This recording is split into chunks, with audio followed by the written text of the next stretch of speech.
Bible మోషే రాకుమారునిగా పెరిగినాడు. ఐగుప్తులు రాకుమారునిగా పెరిగినాడంటే వాళ్ళ నమ్మిక ఏంటి? చాలామంది దేవుళ్ళని. ఇంకేంటి నమ్మిక? రాజు లేదా యువరాజు అంటే దేవుళ్ళలో ఒకడు అని నమ్మినారు వారు. అంతేకాదు దేవుళ్ళలో మొదటి వారని నమ్మినారు. అంటే పెద్ద దేవుడు అన్నమాట రాజు అంటే, రాకుమారుడు అంటే.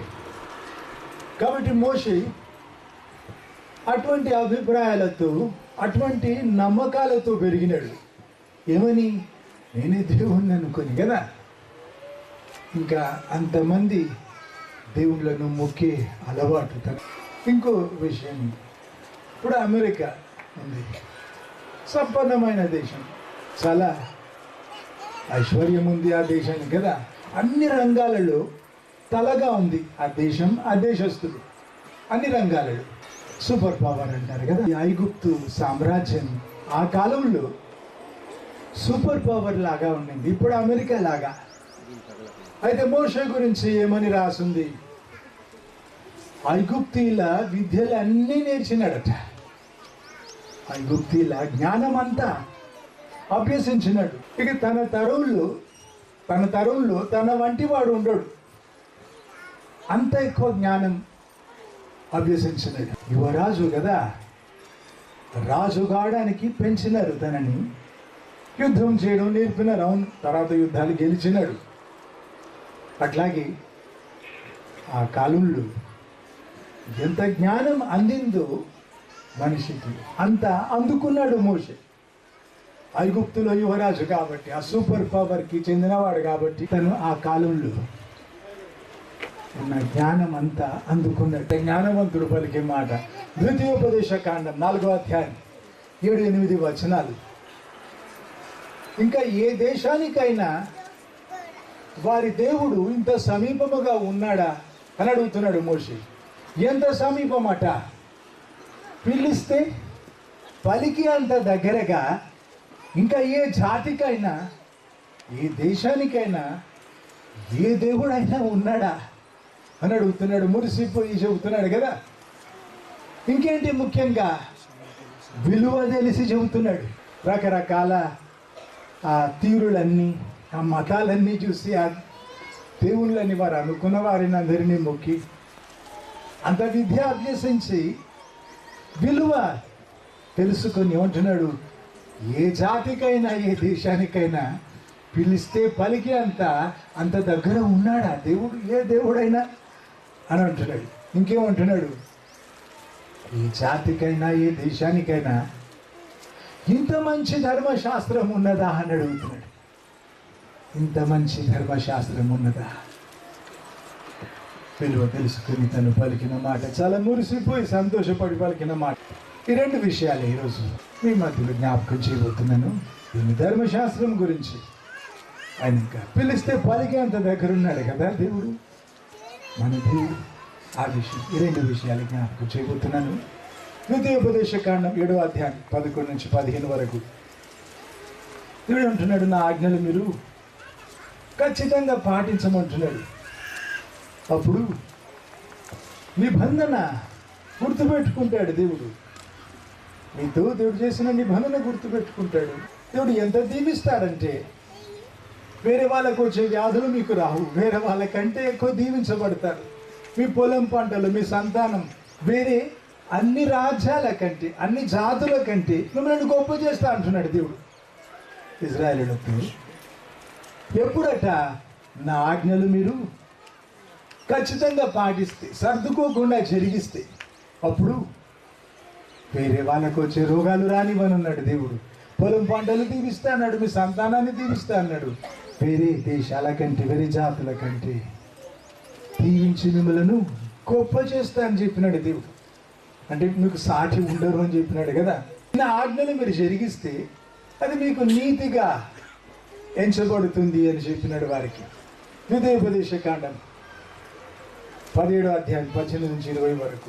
ఒక రాజు అభిషేకించబడినప్పుడట, ఆ రాజు ఏం చేయాలట? యాజకుల దగ్గర ధర్మశాస్త్ర గ్రంథం అడిగి తీసుకొని తను రాసుకోవాలట. ఇదివరకు ప్రింటింగ్ ప్రెస్లు లేవు కదా, రాజు కూర్చొని రాసుకోవాలి. ఒక్కొక్క అక్షరం, ఒక్కొక్క పేజీ, ధర్మశాస్త్ర గ్రంథమంతా రాసుకోవాలట. రాజు దివారాత్రులు ధ్యానించాలట. అప్పుడు దేవునికి అందరూ సమానమని ఆ వ్యక్తికి గుర్తుండదట. సరిగా పరిపాలిస్తాడట. దేవుని చిత్తం జరిగిస్తూ సరిగా పరిపాలిస్తాడట. ఏమంటున్నాడు దేవుడు? ధర్మశాస్త్రం విషయంలో సమానం, మనుషులంతా సమానం అంటున్నాడు దేవుడు తన దృష్టికి. రాజు అయితే కూడా సమానంగా ధర్మశాస్త్రం జరిగించాలి అంటున్నాడు దేవుడు. ఇతరుల కంటే నువ్వు ఘనుడవు కావని గుర్తుపెట్టుకో అని చెప్తున్నాడు దేవుడు. హెచ్చరించి చెప్పిన మాట, దివారాత్రులు ధ్యానించి జరిగించమని చెప్పి. ఉపదేశకాండ 30వ అధ్యాయం 11 నుంచి 16 వరకు. నేను మీకు చెప్పిన ఈ ఆజ్ఞలు, ఈ ధర్మశాస్త్రం మీ శక్తికి మించినవి కావంటున్నాడు దేవుడు. మీరు మొయ్యలేని బరువులు కావంటున్నాడు. ఎక్కడో ఆకాశానికి పోయి తీసుకురావాలా, మాకు అందుబాటులో లేవని నువ్వు అనుకోవడానికి లేదు. సముద్రాలు దాటి ఇంకెవరో తెచ్చిపెట్టాలా మాకు ధర్మశాస్త్రం అనడానికి వీలు లేదు. మీకు అందుబాటులో ఉంచిన అంటున్నాడు దేవుడు. నా ఆజ్ఞలు నీకు అర్థమయ్యేటట్టు చేసిన అంటున్నాడు దేవుడు. ఇంకేమంటున్నాడు? నీకు చేతనైనవే చెప్పిన అంటున్నాడు దేవుడు. మోయలేని బరువులు కాదది, దాసత్వం కాదది, చేయగలిగినవి నీ చెప్పినను. ధర్మశాస్త్రం నీ నోట, నీ మనసులో ఉండేటట్టు చేసిన అంటున్నాడు దేవుడు. పదే చదివి వినిపించేవాళ్ళు కదా వారికి. నీకు అందుబాటులో తెచ్చిన నా మాటలు నీకు అందుబాటులో తెచ్చిన అంటున్నాడు దేవుడు. నీ నోట ఉంచిన, నీ మనస్సులో ఉంచిన, మరి జరిగించడానికి ఏం కష్టం ఉంటున్నాడు కదా. జీవం మరణం నీ ముందు ఉంచిన, ఏది కోరుకుంటావో నీ ఇష్టం. నా ఆజ్ఞలు జరిగిస్తే జీవం, నువ్వు గెలుస్తావు. ప్రతి చోట ప్రతినిత్యం నువ్వు గెలుస్తావు. అభివృద్ధి నీకు అన్ని విధాల అంటున్నాడు దేవుడు. ఎప్పుడు ధర్మశాస్త్రం జరిగిస్తే అభివృద్ధి, ఇంకేంటి జయం. ఎప్పుడెప్పుడు? ప్రతి చోట ప్రతినిత్యం ఆజ్ఞలు జరిగిస్తే దేవుడు ఇంత గొప్ప వాగ్దానం చేసినాడు. నీ పూర్ణ హృదయంతో, పూర్ణ ఆత్మతో దేవుని ప్రేమించాలి, సేవించాలి అంటున్నాడు కదా. ఉపదేశకాండ 31, 12, 13. మోషే మనుషులందరినీ, ఆ జాతి వారిని అందరినీ, మగవాళ్ళు, ఆడవాళ్ళు, చిన్నపిల్లల్ని కూడా, వారి మధ్యలో ఉన్న పరదేశులను కూడా పోగు చేసి ధర్మశాస్త్ర గ్రంథం అంతా చదివి వినిపించినాడట. దేవునికి భయపడడం మీరు నేర్చుకొని మీ పిల్లలకు నేర్పించండి అంటున్నాడు. దేవుని భయం నేర్చుకోమంటున్నాడు. దేవుని భయం నేర్చుకునే విషయం ఇది. నీవు ఆలోచించు. భయభక్తులు అంటారు కదా, భక్తికి ముందు భయం పెట్టినారు కదా. దేవుడు అంటే భయపడడం మానేసి భక్తి తాలూకు పనులన్నీ చేస్తే పనికిరాదని కదా. భయం లేకుంటే నీ భక్తి దండగా అవుతుంది. దేవుడు మెచ్చడు, నీ పనికిరాదు, ఎవ్వరికి మేలు కాదు నీ భక్తిలో భయం తీసేస్తే. అయితే దేవునికి భయపడ్డమాట నేర్చుకునే విషయం అట. ఎట్లా నేర్చుకుంటారు? దేవుని ధర్మశాస్త్రం చదువుతా ఉంటే దేవుని పరిచయం పెరిగి, దేవుని వ్యక్తిత్వం తెలిసి దేవునికి భయపడడం మొదలవుతుంది. దేవునికి భయపడడం ఎక్కువ అవుతుంది. అంచలంచలుగా పరిచయం పెరుగుతూ ఉంటే నువ్వు ఇంకెక్కువ దేవునికి భయపడతావు. మోషే ఏమంటున్నాడు? మీరు నేర్చుకోండి దేవునికి భయపడ్డం, మీ పిల్లలకు నేర్పించండి అంటున్నాడు.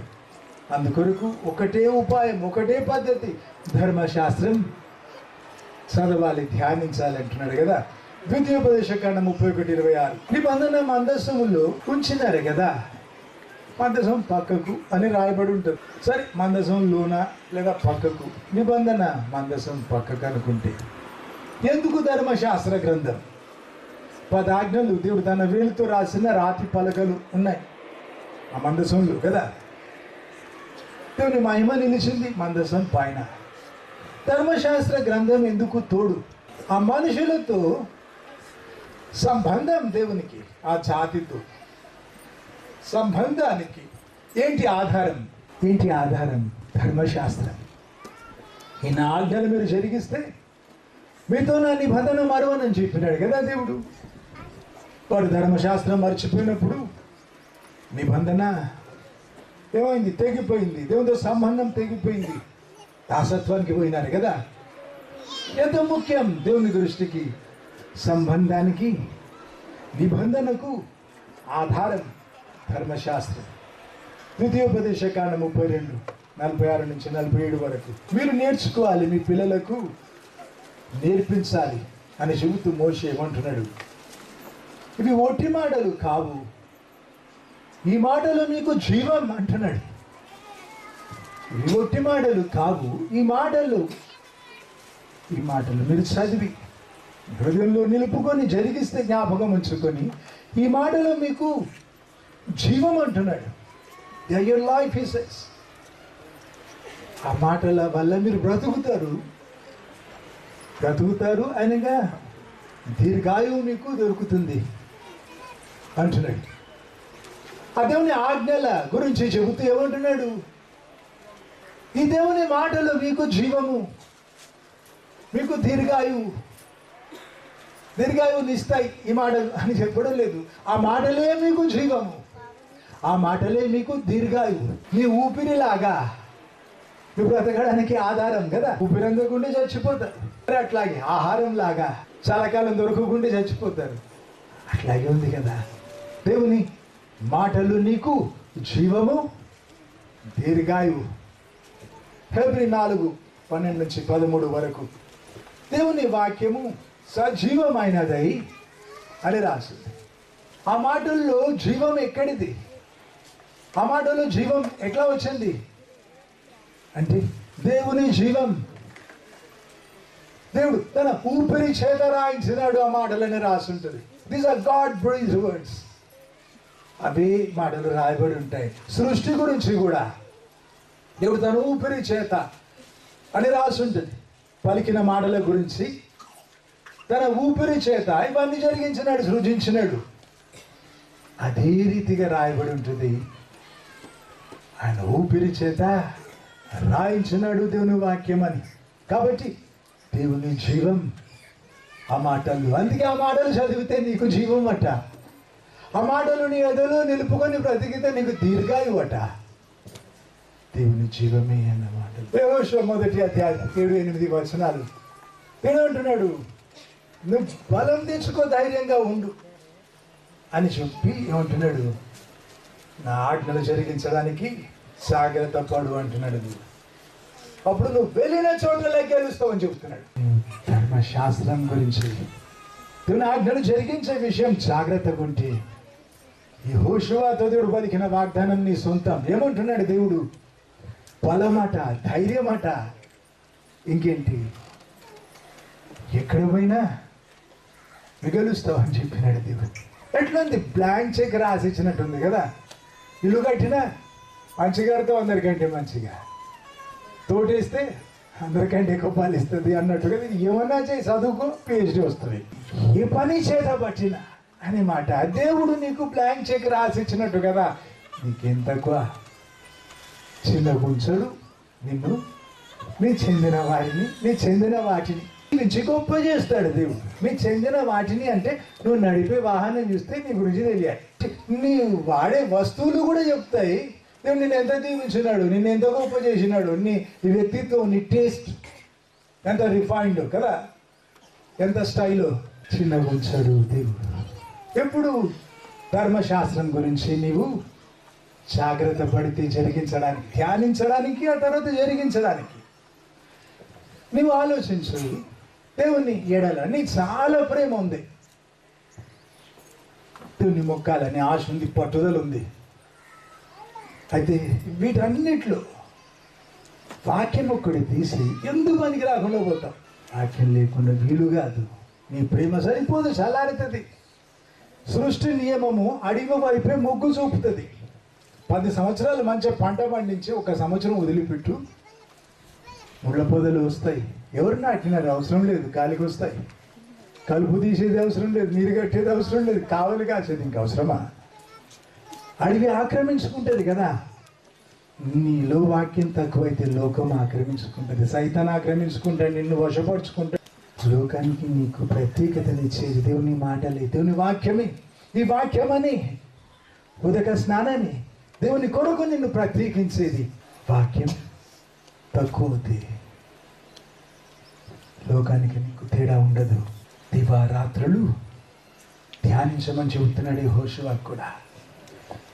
యెహోషువ 8:34-35 యెహోషువ ధర్మశాస్త్ర గ్రంథం అంతా చదివి వినిపించినాక ఆశీర్వాదాలు శాపవచనాలు పలికినాడు. ధర్మశాస్త్రం అంతా నువ్వు జరిగిస్తే ఈ రీతి దేవుడు దీవిస్తాడు. నువ్వు ధర్మశాస్త్రం మరిచిపోతే ఈ రీతిగా ఈ శాపాలు నీ పైన వస్తాయని అందరికీ చదివి వినిపించినాడు. నువ్వు మరొకకు నువ్వు ధర్మశాస్త్రం నిర్లక్ష్యం చేసిన వేళ నీ ఆశీర్వాదాలు ఆగిపోవడం మాత్రం కాదు, ఇంకొకటి జరుగుతుంది. దేవుని కంచబోతుంది. మరి దేవుడు పలికిన శాపాలు నీ మీదకి వస్తాయి కదా. దేవుని నిర్లక్ష్యం చేసినందుకు శిక్ష కూడా ఉంటుంది. ఆలోచించు. అట్లా ఇప్పుడు జరగనివ్వకు. చలారకు వాక్యం చదవకుండా ఒక రోజు గడవనివ్వకు. 100 సార్లు చదివి ముగించిన బైబిల్ 100 సార్లు చాలా మటుకు మొగాల మీద చదివి ధ్యానిస్తూ రాసుకుంటూ అట్లా ముగించినది. 6 ఏళ్ళు అప్పుడు మొదలు పెడితే 55 సంవత్సరాలు నాకు పూర్తని చాలాసార్లు చదివి ముగించినా కదా. అయితే ఇప్పుడు చదివినా ఇంకొన్ని కొత్త విషయాలు దేవుడు నేర్పుతూ ఉంటాడు. మునుపు ఎప్పుడు నాకు అర్థం కాని విషయాలు నాకు గ్రహింపులోకి తెస్తాడు దేవుడు. అనంత జ్ఞాని అయిన దేవుడు తన ఊపిరి చేత రాయించిన మాటలు కదా. ఇది మామూలు గ్రంథం కాదది. దేవుడు అంటే తెలియని వాళ్ళు పలికే మాట ఏమని, మా మతంలో అన్ని గ్రంథాలు ఇన్ని గ్రంథాలు, వీరేంటి ఒక గ్రంథం పుచ్చుకొని తిరుగుతారని అంటారు. అయితే దేవుని మాటలు అవి. అనంత జ్ఞాని అయిన దేవుడు, సర్వశక్తిమంతుడు, విశ్వానికి యజమానుడు, తన ఊపిరి చేత రాయించిన మాటలు కాబట్టి ఎన్నిసార్లు చదివినా ఇంకొన్ని కొత్త విషయాలు దేవుడు తెలుపుతూనే ఉంటాడు.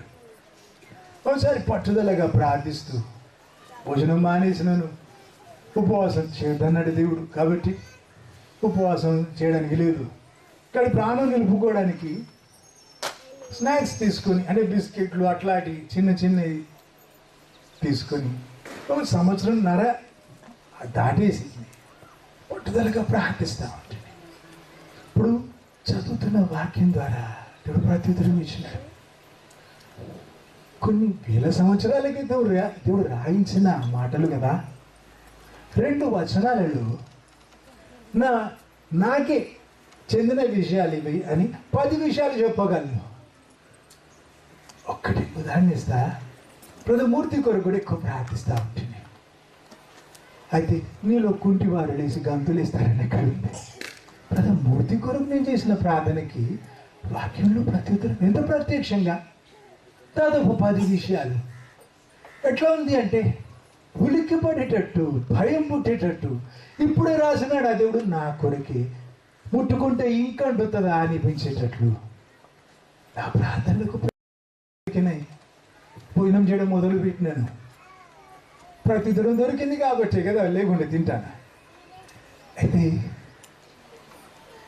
దేవుని మాటలది నీ కొరకు జీవింపజేస్తాడు. అది నీకు దేవుని వాక్కు అవుతుంది. నీ కొరకు దేవుడు పలికిన మాటగా మారుస్తాడు. ఇది నా కొరకేనే అర్థమయ్యేటట్టు చేసి పరిశుద్ధాత్మ ద్వారా నీ కొరకు జీవింపజేసి నీతో మాట్లాడతాడు. చూడు, సంవత్సరంన్నర నీ ప్రాణం గురించి లెక్క చేయకుండా చేస్తున్న ప్రార్థనకి ఎంత బాగా ప్రత్యుత్తరం ఇచ్చినాడు. ఏదన్నా ఒప్పించినాడు. ఇది ప్రత్యుత్తరం అని అర్థమయ్యేటట్టు చేసినాడు కదా. 2 వచనాలలో 10 విషయాలు నీ ప్రార్థన చేసే అంశాలకు ప్రత్యుత్తరం ఉంది. దేవునికి మహిమ కలుగును గాక.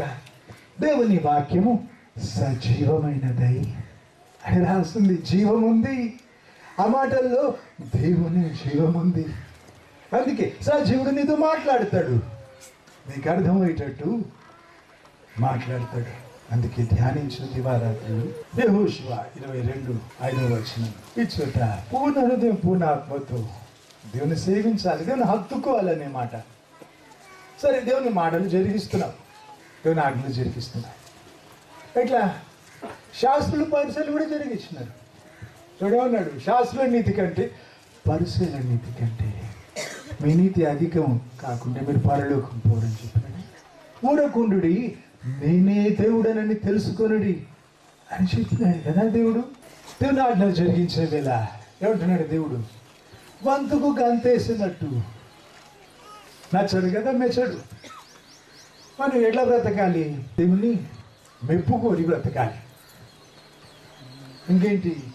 దేవుని పొందు కోరి బ్రతకాలి. అంటే దేవుని స్నేహం కోరి, దేవుని స్నేహం చేస్తూ బ్రతకాలి కదా. ఈ రెండు బైబిల్ అంతా కలిపితే సారాంశంలాగా ఉంది కదా. 2 ఏళ్ల క్రితం నా స్నేహితుడాన్ని పిలిచినాడు దేవుడు. ఎంత సంతోషం అయిందంటే, చాలు ఈ జన్మకు ఇంత, ఇంకేమొద్దు, ఇక్కడన్నా అడవులో పోయే ఈ ఆకులు తిని బ్రతికినా పర్లేదు, కానీ శేష జీవితం చాలు, ఇంత చాలని తృప్తి అనిపించింది. ఆయన ఇంకా కాపరిగా పని అప్పగించి దేవుడు ఆ పని మీద ముద్ర వేసి మెచ్చిన అన్నాడు. వింటున్నావు కదా? మరి నీ సంగతి ఏంటి? వచ్చే సంవత్సరానికి నువ్వు చెప్పాలి నాకు. నీ కాపరిని కదా, నీకు మాదిరి చూపిన, నువ్వు దేవుడి నుంచి మెప్పు పొందినా అని వింటూ ఉంటే దండ కదా. సంవత్సరాలు గడిచిపోతూనే ఉంటాయి. అమాయకులు హ్యాపీ న్యూ ఇయర్ అంటారు. ఏం హ్యాపీ కాదు, కొత్తదనం ఏముండదు. మళ్ళీ అదే తిరుగు బ్రతుకు, గానిక చుట్టూ ఇది తిరిగినట్టే రొటీన్ కదా. ఆగిపోతూనే ఉంటుంది, అక్కడే ఉంటుంది కదా. చాలా ప్రయాణం చేసినాక అక్కడే ఉంటుంది. లేదు, అట్లా వద్దు. మీరు నా ఆజ్ఞలు జరిగిస్తే నా స్నేహితులు అన్నాడు కదా ప్రభు యోహాను సువార్త 15లో. అది అర్థమయ్యే వరకు బాధపడ్డా. అర్థమైనాక నాకు అవకాశం ఉంది, అదే ఆశ. రవంతు చేసిన దేవుని అడిగిన, మెచ్చినావా ప్రభా, నేను ఇంకేం చేయాలి? ప్రభులు వేసిన ముద్రలు పొందుతూ ఓ సమయానికి దేవుడు తన సమయంలో పిలిచినాడు నా స్నేహితుడాన్ని. ఎట్లాగా? నా పరిచయం లేదు. ఓ దేవుని సేవకుడు అమెరికాలో ఉంటాడు, 50 సంవత్సరాల నుంచి దేవుని సేవలు ఉన్నాడట, లోక ప్రఖ్యాతి. ఆయన నా పరిచయం లేడు. నేను ఎప్పుడు వినలే ఆయన గురించి. నా గురించి ఆయనకు అసలే తెలియదు, నా గురించి ఏం తెలియదు. ఆయన నాకు ఈమెయిల్ ఇచ్చినాడు మధ్యరాత్రి. ఏమని? నేను ఉపవాస ప్రార్థన చేసుకుంటా ఉంటే దేవుడు నాతో మాట్లాడినాడు. నా ఈమెయిల్ ఐడి దేవుడు ఇచ్చినాడు, నా పేరు దేవుడు చెప్పినాడు. ఈ మాటలు చెప్పమన్నాడు ఇదే రోజు అని చెప్పి దాదాపుగా 50 నిమిషాలు టైం చేసినాడు. ఈమెయిల్ చిన్న ఫోటో పెట్టి, దేవుని భయంతో. దేవునికి నాకు మాత్రమే తెలిసిన విషయాలు అయితే దేవుడు మాట్లాడినాడు. అట్లా ఒక్కొక్క మాట దాదాపు ఒక 46 పాయింట్లు అయితే ఆశీర్వాదాలే ఉన్నాయి. ఎట్లాగా? ఒక్క గద్దింపు లేదు, ఒక్క సవరింపు లేదు, ఎన్నో ఆశీర్వాదాలు ఉన్నాయి. నీ ముద్ర ఒక్కొక్క మాట మీద మళ్ళీ నిర్ధారణ కొరకు అడిగే అవసరం లేకపోయింది నాకు. నీ విధాల దేవుడు ముద్రలేసి మాట్లాడినాడు కదా. ఆ 46 దేవుడు పలికిన ఆశీర్వాదాలలో ఉన్నాయి. ప్రింట్ చేసి పెట్టుకున్నా, దాచుకున్నా, చదువుకుంటా అప్పుడప్పుడు. నాకు చాలా ఇష్టం కదా. ఇప్పుడు నన్ను అడిగితే నేను చెప్పగలిగింది ఒకటే మాట, వేరే అన్నీ గుర్తులేవు. నా స్నేహితుడా అని దేవుడు పిలిచినాడు చూడు, అదొకటే గుర్తు. నన్ను ఆశపరుచుకున్న మాట చిన్నప్పటి నుంచి ఎదురు చూస్తున్నా కదా. నీవు ఈరోజు కొత్తగా మళ్ళీ నడుము కొట్టుకు, కొత్త తీర్మానాలు రాని మీలోన దేవుని నుంచి దేవుని మెప్పు పొందు. ఇది మేలు కదా. చప్పట్లు కొట్టి సంతోషపడితే అయిపోతుంది కదా. 100 అడుగులు కోరినాడు దేవుడు. ఆయన రూపులోకి మారేది ఇప్పుడు కాకుండా ఇంకెప్పుడు ఆఖరి రోజులన్నీ అందరూ చెబుతుంటే, అన్యులు కూడా చెబుతుంటే, అక్కడ దగ్గరైందని దేవుడు ఎన్నో వాళ్ళు హెచ్చరిస్తూ ఉంటే ప్రయత్నం ఇంకెప్పుడు మొదలు పెడతాడు. సాధించేది ఇప్పుడు కదా. సరే, నాకు చిన్నప్పటి నుంచి ఈ నెల వరకు నాకు అవకాశం ఉండింది దేవుని ఇంకా సమీపించడానికి కదా. మరి ఇప్పుడు అంత టైం లేదు నీకని చెబుతున్నా. కాబట్టి ఏం చేయాలి? నువ్వు ఉపవాసాలతో ప్రాణాలు తీసుకోమని చెప్పడం లేదు. వాక్యం ధ్యానించు, దేవుణ్ణి సమీపించు, దేవుని నుంచి విను. ఇంకేంటి? దేవుని మెప్పు పొందు. ఈ రెండు కదా. దేవుని మెప్పు కోరి బ్రతుకుదాం, దేవుని పొందు కోరి బ్రతుకుదాం. ఇజ్రాయేలును దేవుడు విడిచిపెట్టిన వేళ ఏమని తప్పు పట్టినాడు? వారు పొట్టి పెదవులతో నన్ను ఆరాధిస్తున్నారు, వారి హృదయం నా దూరం ఉంది. ఇంకేమన్నాడు? యెషయా 29లో ఇంకేమన్నాడు దేవుడు? మనుషులు నేర్పిన మాటలను బట్టే మొక్కుతున్నారు. అంటే సొంతగా అనుభవం లేదంటున్నాడు దేవుడు. సొంతగా దేవుణ్ణి సంధించలేదు, సంబంధం లేదు దేవునితో. ఎందుకు? సాహసం లేనందుకు. కానీ నొచ్చుకున్నాడు దేవుడు. వాడి హృదయాలు నాకు దూరం ఉన్నాయి అన్నాడు కదా. కాబట్టి దేవుని మొక్కినావా, దేవుని ప్రేమించినావా, దేవుని హత్తుకు పూర్ణ హృదయం, పూర్ణ ఆత్మ, పూర్ణ వివేకం, పూర్ణ బలం కదా. నీ ప్రాణం కంటే ఎక్కువ ప్రేమించిన దేవుని మొదటి స్థలం ఆయనకి ఇచ్చిన. ఇజ్రాయేలులో ఒక సమయానికి చల్లారిపోయి దేవుని పైన తిరగబడి దేవునికి దూరమైనప్పుడు దేవుని మందిరం మూతబడింది. యోషియా అని రాజు రాజ్యానికి వచ్చినప్పుడు అప్పుడు మందిరం తలుపులు తీసినారు. యాజకుడు వచ్చి ఏం చెప్తున్నాడు? మందిరంలో మాకు ధర్మశాస్త్ర గ్రంథం దొరికింది అంటున్నాడు. ఏం జరిగింది అక్కడ? పోగొట్టుకున్నారు, ధర్మశాస్త్రం పోగొట్టుకున్నారు. మళ్ళీ దొరికిందట. ఎట్లా పోగొట్టుకుంటారు ధర్మశాస్త్ర గ్రంథం? ఒకరోజుతో జరిగిందా? నిర్లక్ష్యం కదా ఇది, అజాగ్రత్త, దేవుని భయం, మరవడం. ఎట్లా జరిగింది? అంచలంచలగా కదా, కొంచెం కొంచెం.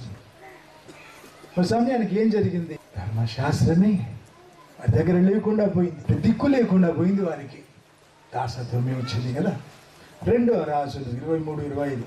యోషియాకు ముందు కానీ ఆ తర్వాత కానీ అతని వంటి వాడు లేడు అని రాసింది. అంతమంది రాజులు, ఈ రాజులో దావీదు కూడా వస్తాడు.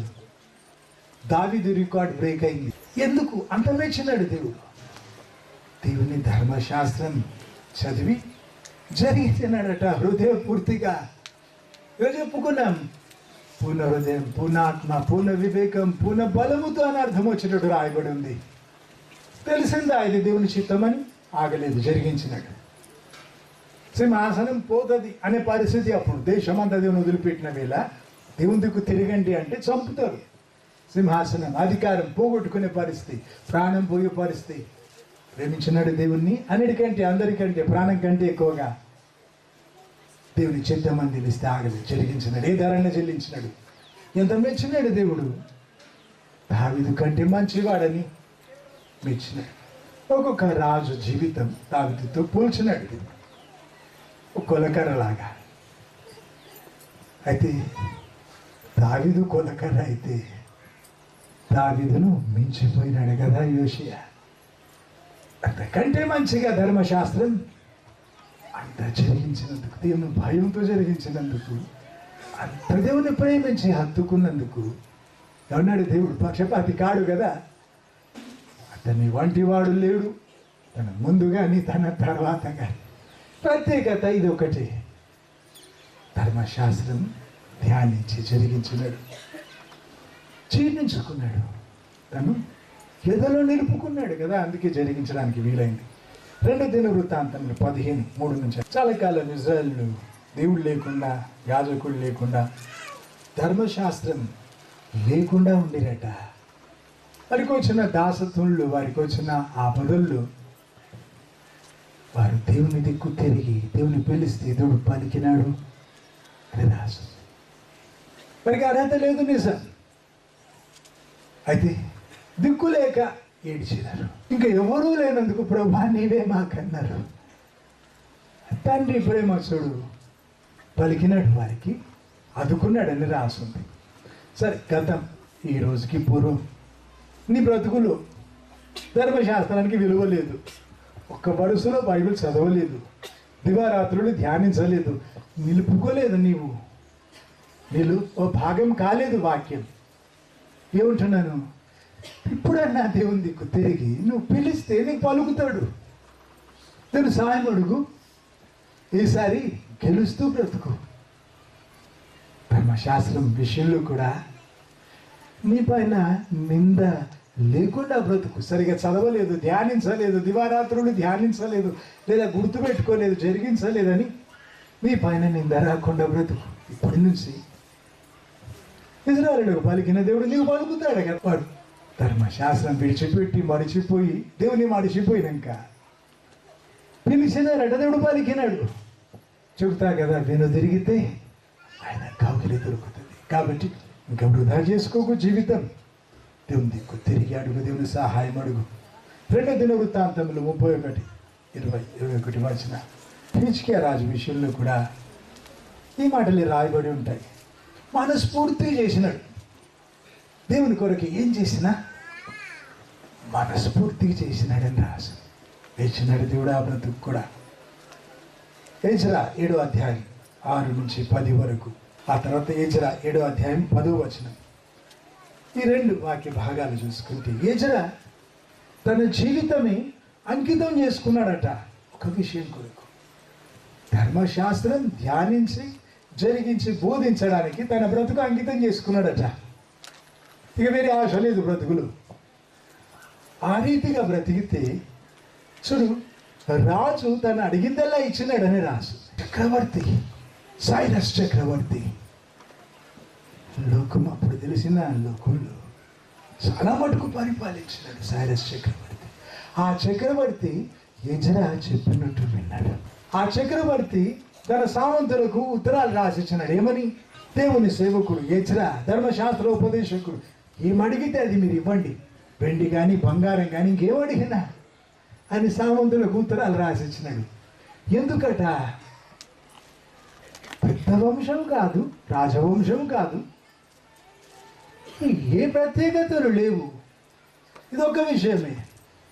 ధర్మశాస్త్రం ధ్యానించి జరిగించి బోధించాలని ఆ పని కొరకే తన జీవితం అంకితం చేసుకున్నాడట. అప్పుడేమైంది? దేవుని హస్తం తన పైన. హల్లెలూయా! నువ్వు ఆలోచించు, నువ్వు ఎక్కడ పోతే అక్కడ. సరే, దేవుని హస్తం అంటే మా కారు పైన స్పీడ్గా రావాలా? దేవుని హస్తం విశ్వం పట్టదు ఆయనను కదా. నిత్యత్వం నింపే దేవుడు ఆయన. హస్తం సాపి ఉంచుతాడు కదా. అయితే ఎజ్రా పైన దేవుని హస్తం అట. అందుకే అప్పుడు ఏం జరిగింది? చక్రవర్తులు ఆయనకు భయపడ్డారు. ఏమన్నారు? మా కొరకు కూడా బలులు అర్పించు, మా క్షేమం కొరకు ప్రార్థించు. చక్రవర్తి తన సంతానం కొరకు, మా సామ్రాజ్యం కొరకు ప్రార్థించు, దేవుని ఉగ్రత మా పైన రాకుండా ప్రార్థించు అని ప్రాధేయపడ్డారు. చక్రవర్తి ప్రాధేయపడతాడా? రిక్వెస్ట్ చేస్తాడా? చేసినాడు. ఎజ్రా ఏది అడిగితే అది ఇచ్చినాడు. ధర్మశాస్త్రం ధ్యానించినందుకు, జరిగించినందుకు, బోధించినందుకు అంతమించి ఆ మనుషులు ప్రత్యేకత లేదు. చక్రవర్తి మాట విన్నాడు. ధర్మశాస్త్రం తనకున్నందుకు దేవుడే తోడున్నాడు. దేవుని హస్తం తన పైన అని ఎన్నిసార్లు చెప్పుకుంటాడు ఎజ్రా. ప్రత్యేకత అంటే రెండవ ప్రత్యేకత ఇది. ధర్మశాస్త్రం ధ్యానించే విషయం ఒక ప్రత్యేకత అయితే, దేవుని హస్తం నా మీద అంటాడు. ఒక ఉదాహరణ చెబుతాను. నేను చక్రవర్తితో చెప్పినానేమని? దేవునికి భయపడితే, దేవుని ప్రేమిస్తే దేవుడు కాపాడుతాడు, రక్షిస్తాడు, దీవిస్తాడని నేను చక్రవర్తికి ధైర్యంగా చెప్పినాను. అందుకే